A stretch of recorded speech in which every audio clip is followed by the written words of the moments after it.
Welcome to technical session number 27. Thank you for that reminder, Mr. Artez. We're going to be talking about installation and configuring mobile device connectivity today, or for our second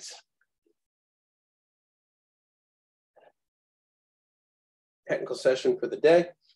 Mostly what we're going to be talking about is explain the value of connecting mobile devices to a network and describe the types of networks that are commonly used to connect mobile devices. We're also going to be talking about some of the steps to install and configure a network connection and describe how to enable Bluetooth and pair a Bluetooth device with a mobile network. All right. BSMs we want to keep in mind, we talked about this in the last technical session, future orientation and adaptability. So, quick overview, mobile network connections. So mobile devices essentially radio transmitters and receivers that are technologically advanced. You know, we've come a long way from the CB. And first iterations, once we started getting into the cell phones, we used the analog antenna, baseband radio processor. We were able to start communicating without the need of having the wired phones that we had in our houses, allowing for greater connectivity and communication. I'm not sure how many of you guys were aware of this, but how many were aware that your cell phone that you have actually is running 2 operating systems simultaneously? Not just one, it's running 2. I didn't know that. And I read the book. I thought there was 3. I thought there was 3 OSs. Oh, yeah. Okay. Oh, so no, there's 2. You have the cellular carrier operating system, which allows you to communicate with the towers and all that fun stuff. And then you have the front-facing operating system, which is what we interact with for the most part on a daily basis, which is your iOS or your Android operating system. Metro PCS and Boost Mobile were the ones that were the most notorious for that. And I always used to hate when somebody gave me their phone. And it's like the same exact phone that I've seen before. And it's just it looks completely different. Yeah. It's always John. So it can be specific. And unfortunately with those carriers too, you get much outside major urban, centers, and they don't really function too good. But it's getting better. So you have mobile devices essentially can provide much more functionality when it's connected to the network. So how much good is your cell phone if it's not hooked up to a network? If some of you may remember the fancy touchscreen iPods when they came out, that's basically what your phone would be. It has some apps, you can store some information on it, but until you can actually connect it to another device to do updates and stuff like that, the functionality was limited. Now we can do all of this stuff on the fly, run updates, download more applications, more robust communication. We have tons of possibilities just specifically because of the network connectivity that our devices enable. All right, enabling Wi-Fi on a cell phone, pretty easy. Go in your settings for your device, select the Wi-Fi. In the iPhone, it's called Wi-Fi. In Android, it's called wireless networks. Turn it on. You look for the network that you wish to connect with, the correct SSID. You hook into that. If it's a locked network, got to put in your password, all that fun stuff, much like you would your wireless, computer or whatnot at your house. For those who walk around with Wi-Fi on and try to jump from Wi-Fi network to Wi-Fi network to Wi-Fi network, you are playing with fire. But, it's everybody's personal choice. If you're not using some level of encryption, you basically have all your data out there for anybody to see and read and interact with. Notorious places that people like to hang out to siphon data. Starbucks, coffee shops, any place where you might want to go in and utilize free Wi-Fi. You know, they like to sit in there, hang out, look like a college student working on a paper, but they're in there packet filtering. They're using things like Wireshark, gathering as much data as they can. They'll go back, they'll filter through it later and see if any actionable information has been given. So you need some level of encryption on your phone if you're going to be doing stuff like this. And also the other thing, like we briefly mentioned at the beginning of the course, there are legal cases that have recently gone through. If you are not using at least a bare minimum encryption, the understanding is there is no expectation of privacy. So no warrant, no anything is needed for them to siphon and look through your data. So from a legal perspective. I'm sorry.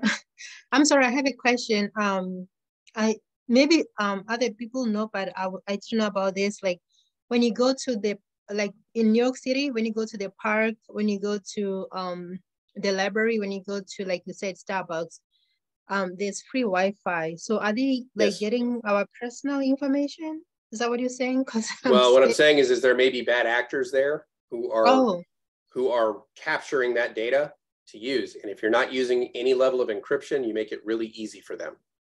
So how do you encrypt? Or is it a different class? VPN, no, VPNs are one of the best ways you can protect your data. It's a layering process, but VPNs create what's called an encrypted tunnel. We'll talk about that towards the end of this particular session. All right, thank you. So we'll briefly mention it, and we do have other ones where we talk about it. All right. So cellular connections, you can do the same with your cellular data as you do with Wi-Fi, except that the connection is made automatically. You don't really get to select it. You can turn it on or off as you see fit. If you have limited data on your cell and you want to strictly operate off of Wi-Fi, you can go in, turn it off so that your phone isn't automatically trying to connect. And this would go through your cell provider through the use of what is called a SIM card, which is a tiny little card, looks like a micro SD that is, or a little chip that is installed inside of your phone and allows it to communicate with the appropriate towers. So you can go in and disable the automatic connection right here. One of the generic example of the steps would be to go to your basic settings, your wireless settings, select mobile, and then you can enable or disable data.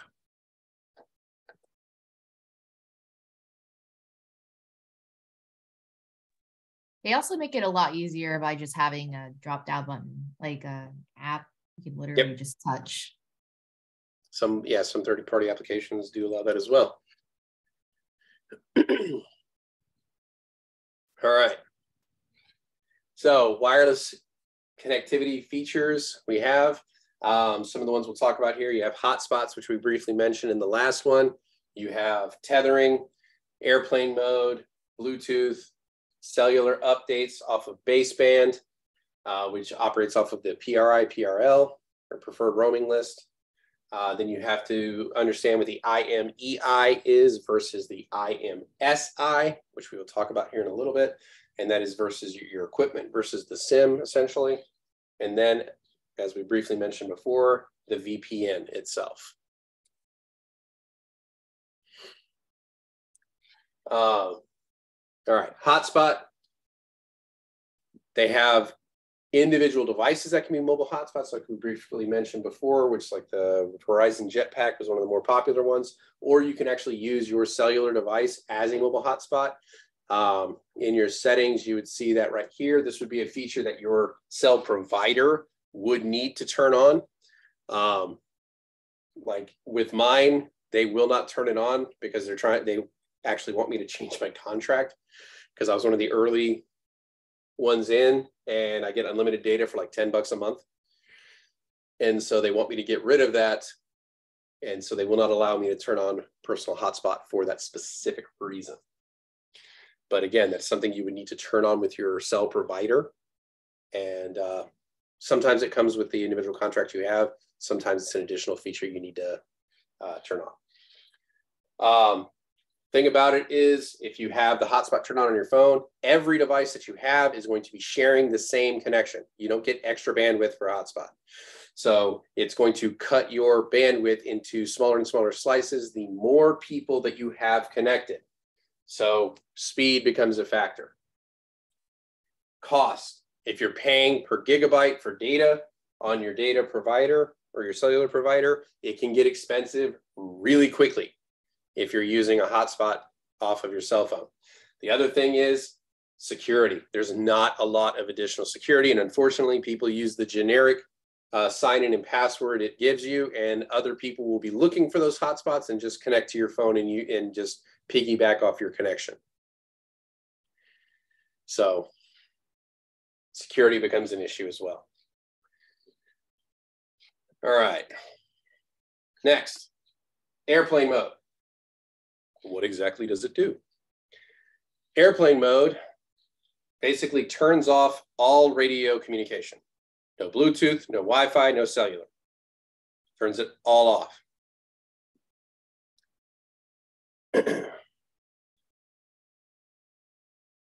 All right, so as an IT professional, this is one of the first things you'll check. If somebody says, well, I just went on a trip and ever since I've been back, I can't get my cell phone or my laptop to actually work. It'll work at home, but it won't work at the office.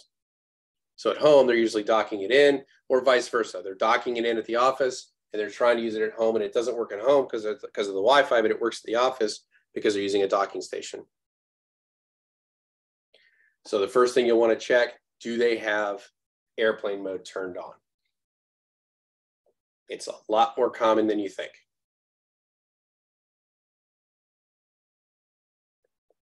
So, all right. So yeah, we just went over this, turns off everything, although you can turn it on and then individually allow certain things, like you can turn on airplane mode, but then allow Bluetooth. So your cellular and Wi-Fi would not work, but your Bluetooth would, so you can still use your headphones if you wish.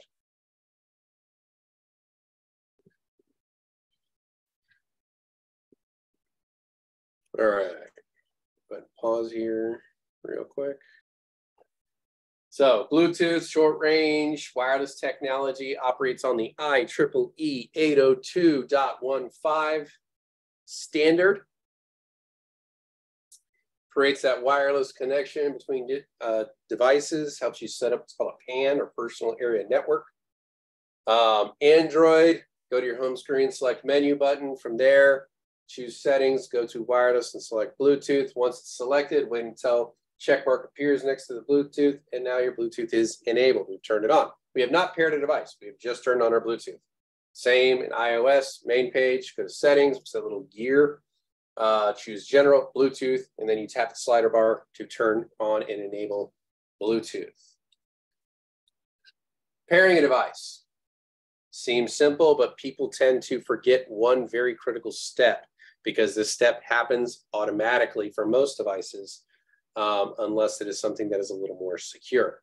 So first thing, you've turned on your Bluetooth device to ensure it is transmitting a signal. So you're trying to pair it, your enable pairing, so you turn it on and it starts emitting a signal. Next, your pairing device for pairing. So you go, once you have turned on like your headset or whatnot, you see a little blinking light, you go to your device and you look for that particular device in your phone, be it an Android or an iOS. Once you see that device, you select it.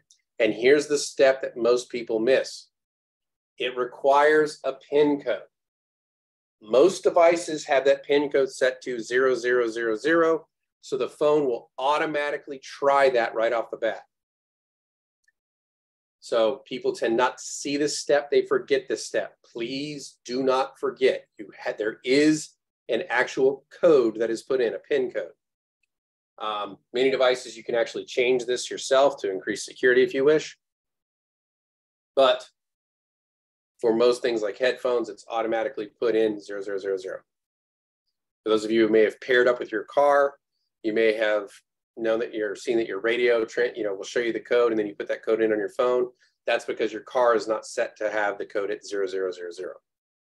After that, it will test the communication between the two devices.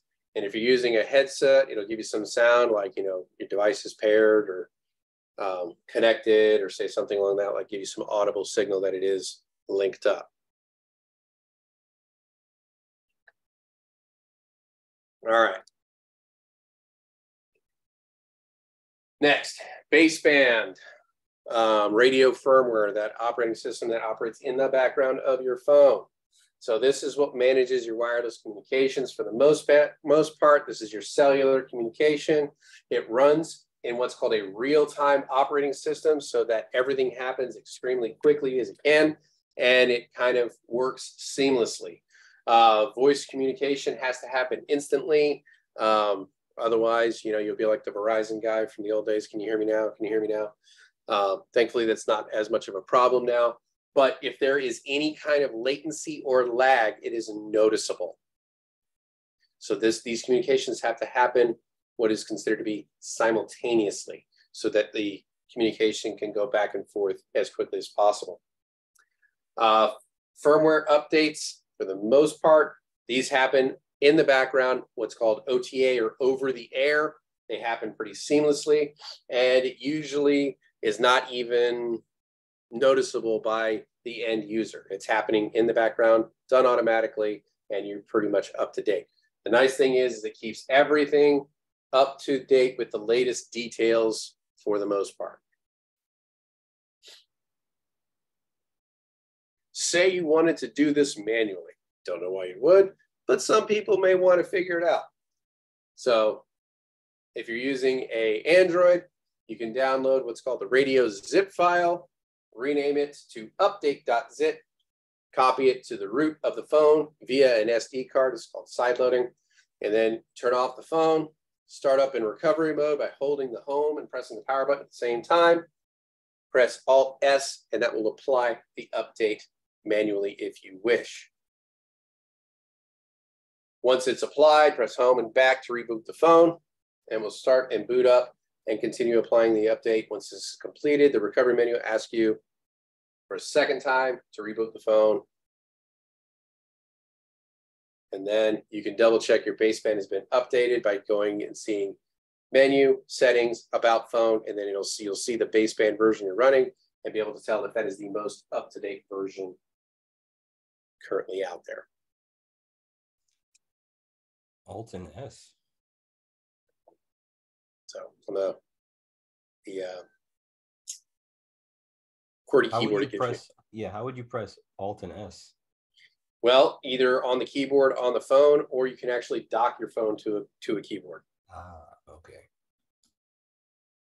That's the beautiful thing about the Androids is they essentially are just a hard drive.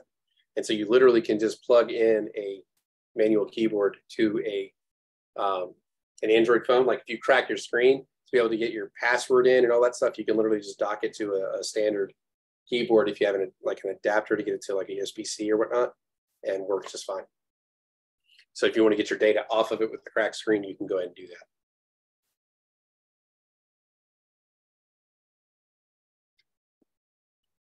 All right, iOS. After downloading the desired firmware, whatnot, you can connect the device to your computer, select it in iTunes. This is obviously old because iTunes doesn't really exist anymore. You would actually now go to the, what's it called, Finder, and be able to put it in this way. Windows, we don't need to worry about that. You can click the Update Restore button, select the IPSW file you recently downloaded, choose, and then it'll run the update. Again, typically you're not doing this manually, it's happening over the airways. Now, cellular updates, you have product release information, and this is the radio signals between devices, and they may send out updates that can actually give you increased data speeds or increased efficiency.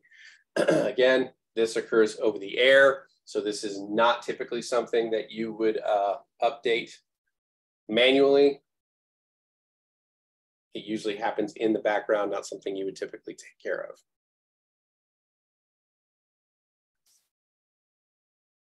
Also, preferred roaming list. Many providers didn't install all the towers they need to communicate across the country. So what they have is memorandums of understandings, or basically alliances with other companies. Like Metro will work with Verizon, before they merge, Singular would work with AT&T or what have you. So what they will do is if you get outside of your home network, and you're in somebody else's network, they may allow you to go ahead and use their towers. And that's where this PRL or preferred roaming list comes into play.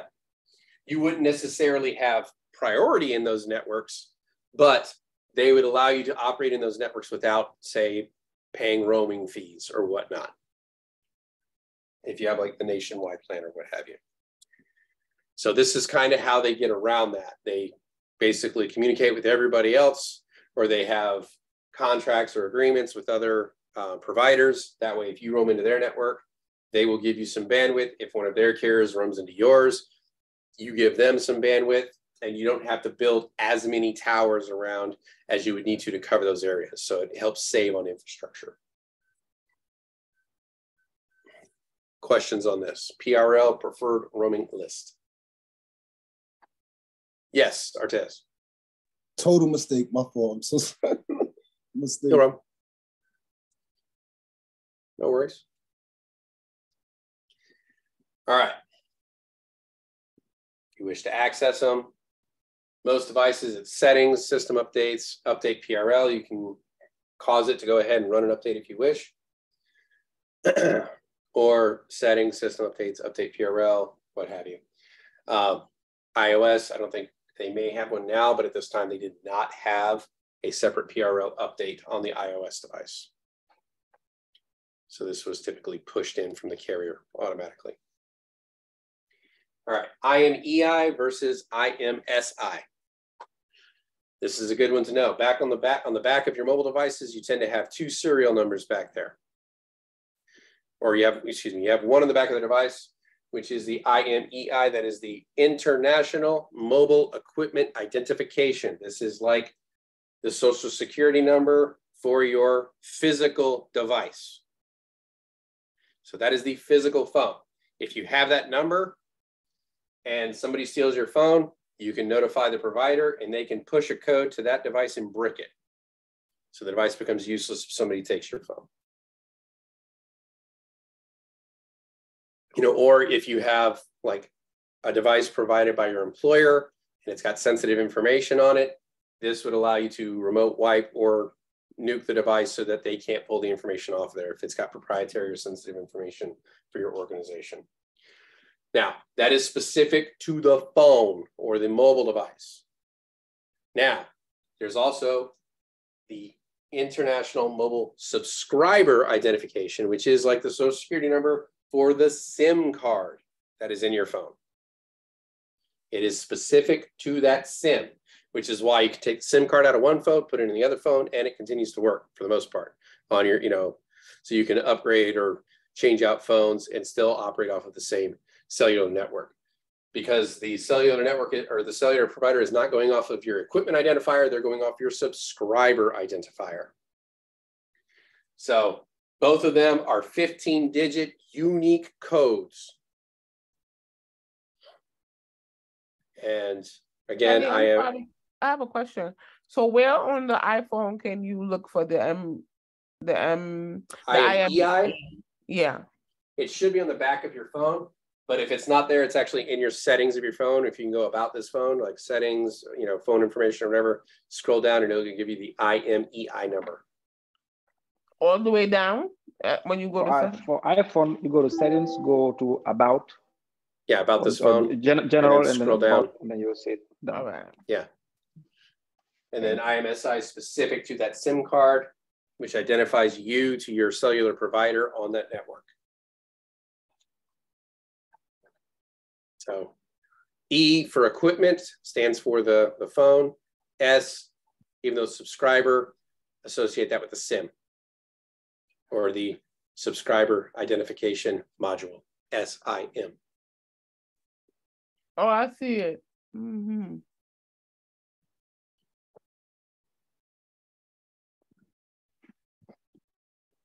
All right, hotspot.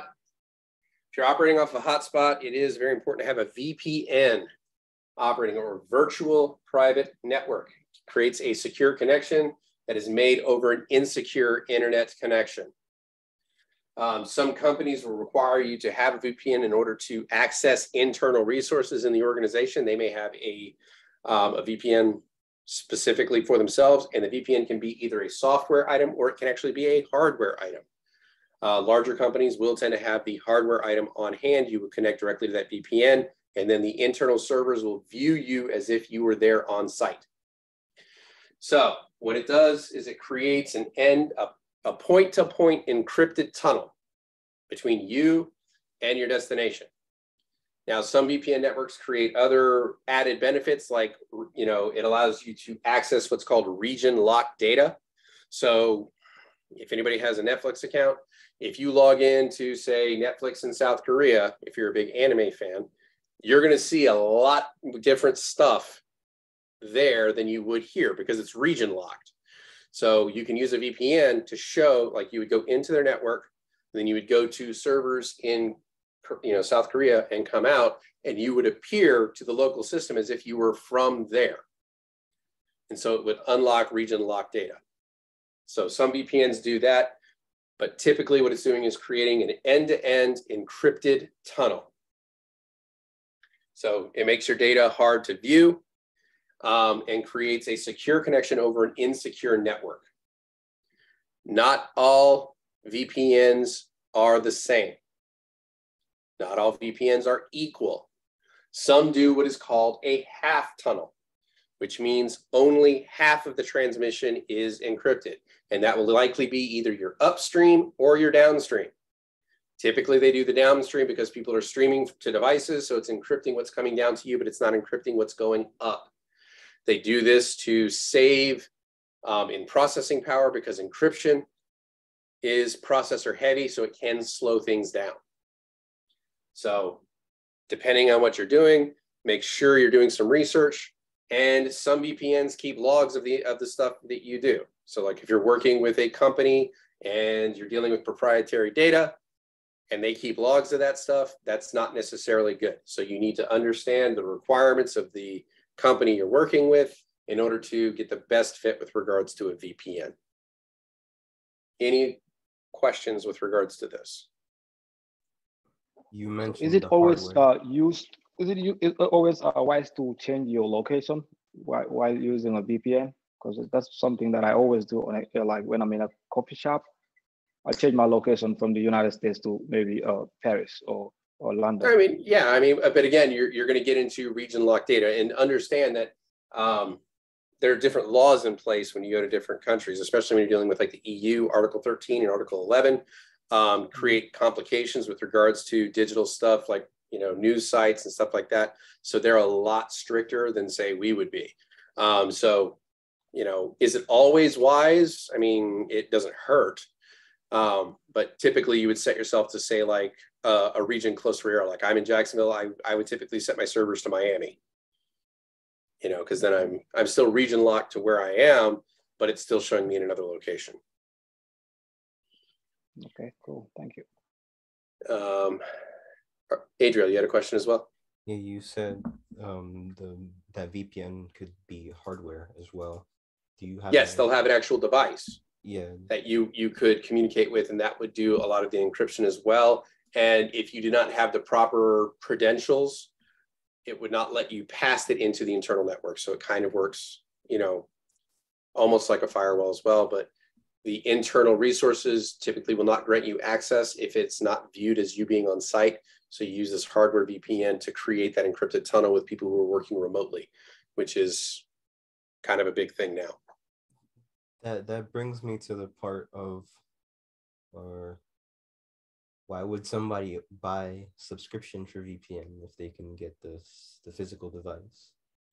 Again, the physical devices aren't necessarily cheap, and it's usually mid to large corporations that have them. Hey, $160?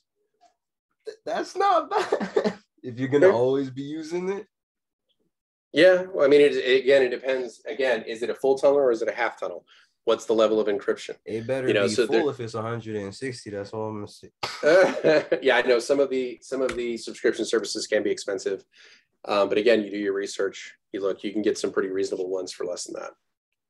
That are pretty good. They got some cheap ones like ExpressVPN. That's the one I have, and it's like $6.67 a month for an annual subscription. It's about $80 for the whole year.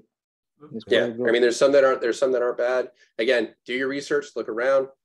There's some that are other, I mean, but again, you want to look and see, do they keep logs? If they do, for how long? Is it a full tunnel? Is it a half tunnel? How processor intense is it? You know, so these are questions that you're going to want to ask. You know, how much is it going to slow me down? A quick question. So obviously I don't know much about the VPN. I'm gonna have to read the notes, I guess. But I have a question. You know how I was asking a question about using a public internet on the library and stuff? Yes. And then there's an issue of you're in a country whereby the internet is like censored. You can only get certain information. So this VPN, go ahead. is it for security? Yeah. So this VPN, is it for security? Like, do you go invisible? Like people can't see what you're doing? No, you do not. You don't go invisible, but Yeah. it encrypts the data so they can't see what the data is that's being transmitted. And in countries where they have heavy censorship laws in place, people can use VPNs to bypass those situations. Like they can log into a VPN system, it hits a server in that host country, and then they can pop out in another country where they do not have the censorship issues. And then what's happening is you're getting that data that's coming through it. It's encrypted already. So it allows people to bypass these censorious restrictions. Yeah. So, yes. Oh, so just a quick question. So if, let me say, just example, you are in China, right? And a lot of the Western stuff is censored over there. So if you use VPN, is it like that country cannot see that you're reading maybe like CNN news in, you know, from New York, something like that? But yes, correct. But that is also why they do make VPNs illegal. People still get them, they still use them, but many of these countries are starting to try to crack down on the VPNs because you can bypass their censorship laws. Oh, okay, I got it. So it's a never-ending fight. Shelly. Yo. How you doing? I got a quick question. How do you know if the VPN is a full tunnel or half tunnel? Like what lets you know that? Well, typically it should be in the documentation, or you can see that in the reviews. You know, that'd be a question. Like they usually have an FAQ, like frequently asked questions. And if it's not asked, you can ask them, is this a full tunnel or a half tunnel? And they usually tell you. So. Cool. Mm-hmm. All right. Establishing a VPN on your phone once you have it installed. Some of them have third-party apps that you can go ahead and download, and it goes ahead and locks on. Some of them are a little more old school. You have to go open the settings, and then you go to your wireless networks, more from there, and then you'll tap the VPN button, and then option on the wireless networks, and then from there, you can tap the plus button to add your VPN to it, and then it'll allow it to run on your phone. But for the most part now, these are operating off of third-party applications, and you don't have to go in and do all this stuff. If you're doing one, like a hardware one for your company, yes, you will need to go in and set this all up.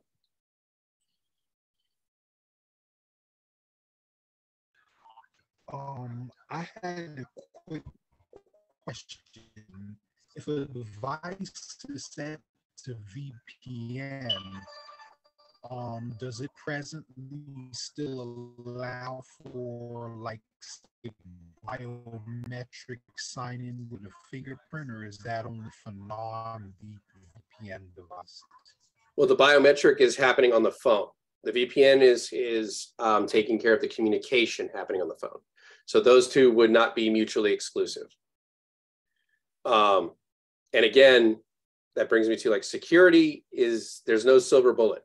There's no one magic thing that just makes you ultimately secure. It's layers. You want to create layers, and there's no perfect system. Essentially, you're trying to make yourself less of a appetizing target than somebody else, because they're going to go for the easy mark. They're not going to try to, spend a ton of time going after somebody who has multi-layered security unless they know there's something really valuable on the other end. So for the average person, you're mostly just trying to make yourself a less appealing target than someone else.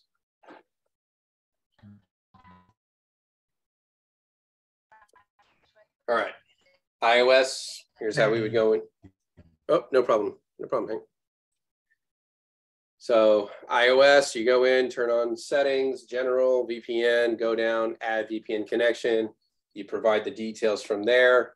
And then you could, after that, hit apply, you're up and running. And you could have it set to auto turn on or manual. Any questions I have on a that? quick question about the VPN. Yes. Do we have to download the app VPN? Like, and is it necessary to have it? Because when I was overseas, I used it and it helped me with the internet service. But I'm saying here, I'm here, and like, do I need to have it? Do you? Well, here's the thing. If you're not encrypting your data, anybody can look at it. Even if you have a good mobile service? Yes.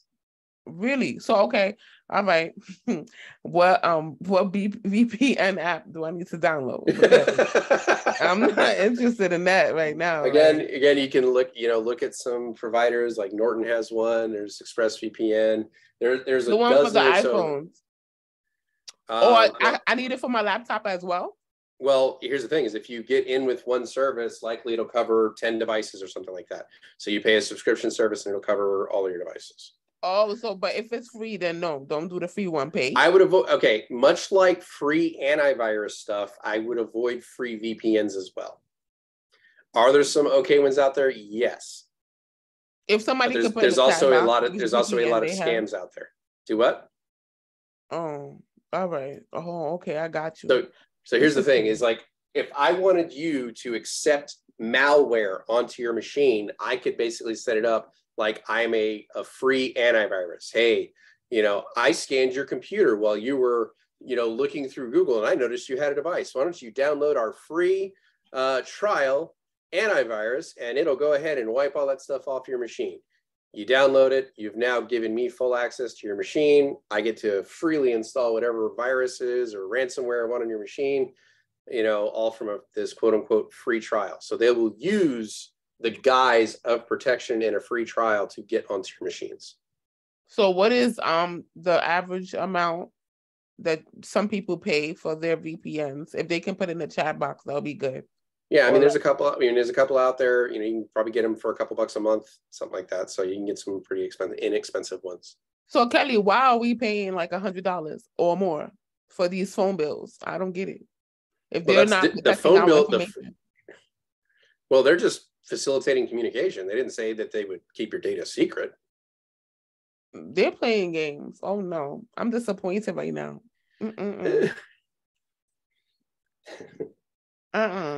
Because even with the text messages and stuff, the big providers don't even ask for a warrant. Like if somebody got like a law enforcement agency goes, hey, can you give me the text messages for the last 6 months for this person? Like, yeah, sure, here you go. Because if you're not encrypting your data, there's no expectation of privacy.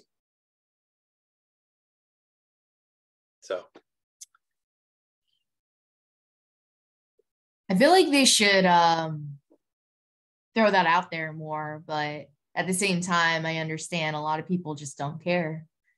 So we'll talk a lot more about this as we get into security. Okay, last question. Yeah. If you have a hardware VPN, do you still have to pay a subscription? I know Adriel was touching on it, but I don't know.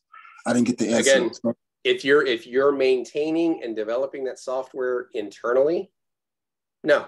If you're renting software from somebody, possibly. No, hardware VPN. Do you have to pay? I understand that, but this hardware VPN still runs software on it. All right. Copy. It depends on the manufacturer. So if you yeah, I get it now. I was looking. So like the manufacturer may give you updates for like 3 years or something like that. That might be part of the package where they'll give you updates for like 3 years. After that, you'll need to pay like a service or maintenance fee. So in any case, we will get into this more when we get into security. That is usually where the paranoia level in the class goes from 2 to like 11. But we will talk about it more as we go.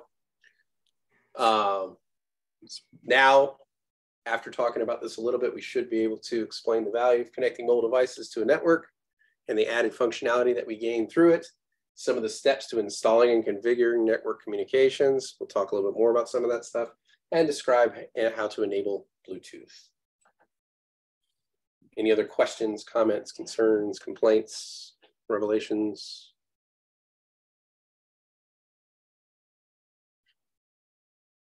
All right.